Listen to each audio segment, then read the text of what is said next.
Hey, everybody in the vinyl community, how you doing? I am Jeff, of course, and today we will be looking at part 1 of a bunch of new records that I bought. These all came, if you're friends with Ron Haggerty, he's been on YouTube and had a channel since before me. He was one of the first ones I discovered, actually. The very first video I made was a contest entry for him on his channel back in 2018. So we've been friends and communicating for quite a while, and he is currently purging his collection, selling the majority of his records, and to invest in going into the ministry and doing some other things. And so he posted a bunch of them, and I scooped up a bunch of them. I have another small batch coming soon, because he continues to post, and I just continue to snag some of the ones. And so I got quite a bit the first time around. I'm splitting these right now into 2 parts, and then the third part will probably be whenever down the road we do the final. We're doing some trades too, and so we're going to be getting some more at a later date. Basically, I got just a lot of classic great stuff, a lot of it from the 80s, some obscure bands, some mainstream type stuff. So let's get into this. This first set is mostly bands that I think the majority of people would know.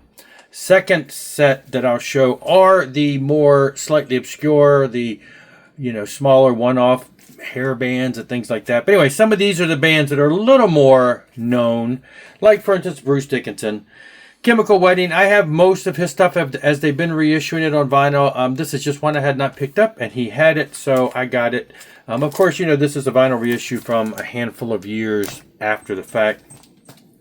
Was glad to get this. It's one of the only ones I didn't have in the vinyl series. There's a couple in this era, but they just recently reissued like the one after this. But yeah, Black Sabbath, Tony Iommi. Basically, this was supposed to be a Tony Iommi solo album, and the label convinced him to put the Black Sabbath moniker on there, so it became that. It's got Glenn Hughes on vocal, Eric Singer on drums. It's a killer album. But, there's a couple albums in this time frame that really were mostly Tony stuff, and they just had the Black Sabbath name on it.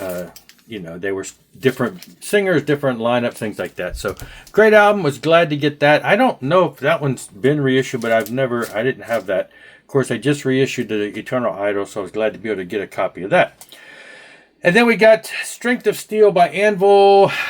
What was this? Their their 4th album, which was nice because I have the ones before this and I had the one right after this I got from Scott Waters a couple months ago, so this fills in the slot. So I believe I now have the first 5 Anvil records on vinyl. So it's got a little radio sticker there, but all these records are in great condition. Great condition. I was thrilled about that, so got that. Blue Murder, the first Blue Murder album. I got the second one when it was reissued recently on vinyl, and so I'm glad to have finally the first one. I don't know if they'll come back and reissue this at some point, but now I don't need it because I have it on vinyl from the OG copy. So great to have that. Was glad to score that.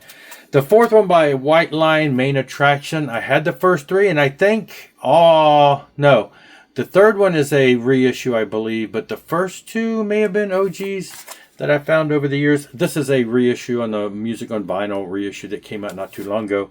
So yeah, glad to have that. That basically completes. There's some other stuff by White Line, but I think that was really it for the main albums. And then after that, there may have been some later recordings and other stuff. So, and then this is the 4th album. Stilletto by Lita Ford, I believe. I have the first couple, so this is one that I needed, and there it is. So he had it, not a lot to say about that. Lita Ford just, trying to scoop up what I can of her collection. Was glad to have that one added. The first one by Warrant. I picked up the second one as a reissue. I picked up the third one as a reissue, but it's cool to have an OG copy of the first one. I think there is a reissue of this. I've had my eyes on, but Music on Vinyl did it and all that. But it's harder and harder to find, so I was glad that he had a copy that I was able to snag. So, yes, now that pretty much completes my Warrant collection. I think most everything that came after that was later recordings or stuff. I'm not sure if it's, in that prime day.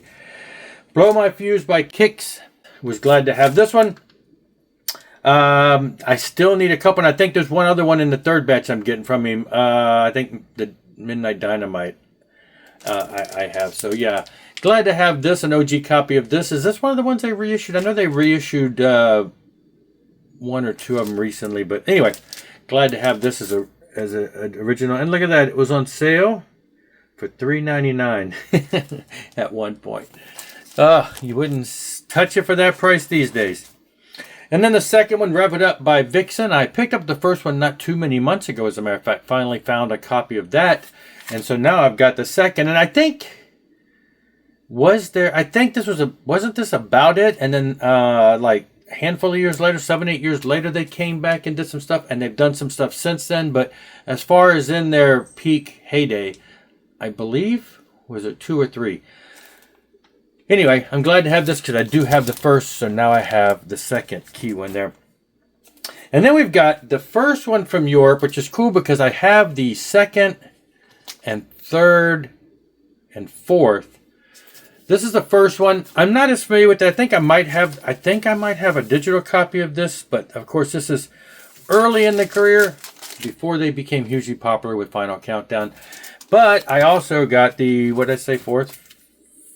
Fifth, so that it kind of fills in. I've got like the first 5 now of their albums. First 5. I picked up one in New York a couple months ago, which was cool. And so yeah, filling in pretty quick with that collection. And then Britny Fox. Now most people, at least I did, considered this the first Britny Fox. It is the first Britny Fox on a major label, and so that's probably why we were introduced to this. There is an album prior to this called In America that is more of a custom release. So I would like to get that. I do not recall if that is on vinyl or not, but I have the second and third album. The second one I picked up years ago, OG, still in the shrink at my local store for a reasonable price. And then the third is a reissue. I think they recently reissued that one, and I picked that up. So now we have what I consider the first, because it's really the first one when they really became known to us, had the videos and stuff. But of course, would love to get the In America album at some point. Here's an album that everybody's always talking about, and I missed it back in the day. I wasn't into this stuff at the day, but the first one by Dangerous Toys. Nice to have an OG copy of this. I'm not even sure if there has been a reissue, but I know this is one of those ones that's hard to find, and so it was absolutely thrilling that I was able to find it. There have been some other releases by them in recent years. Deadline Music keeps reissuing stuff.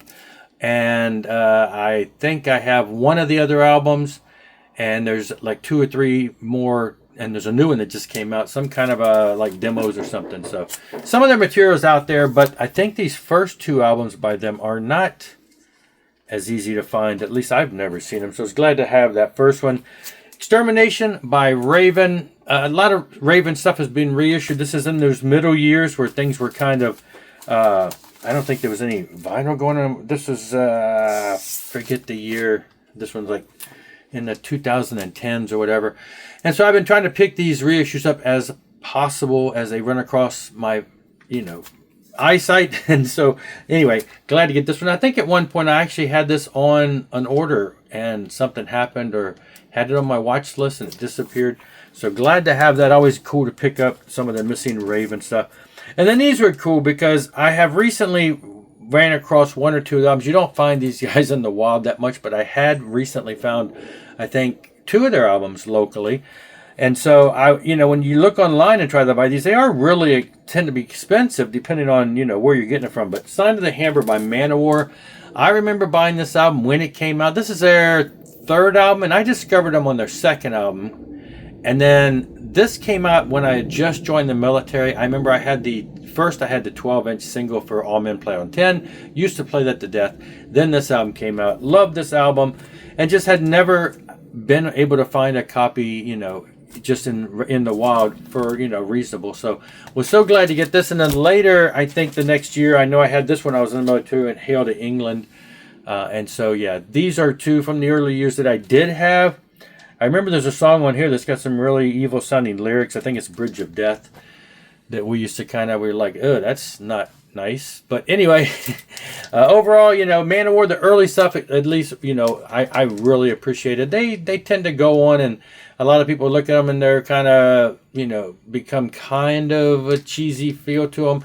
But I really enjoy their stuff musically and everything. All of their albums, you know, continue on. But, you know, finding them on vinyl is not as easy as I wished. And so to have these two in my collection now is exciting for me, at least. So there you go. That's the first batch. The second batch, some of which are on the wall behind me, but most are not, I will cover in another video to try not to make this too terribly long. And I'll see you later. Rock on and rock hard.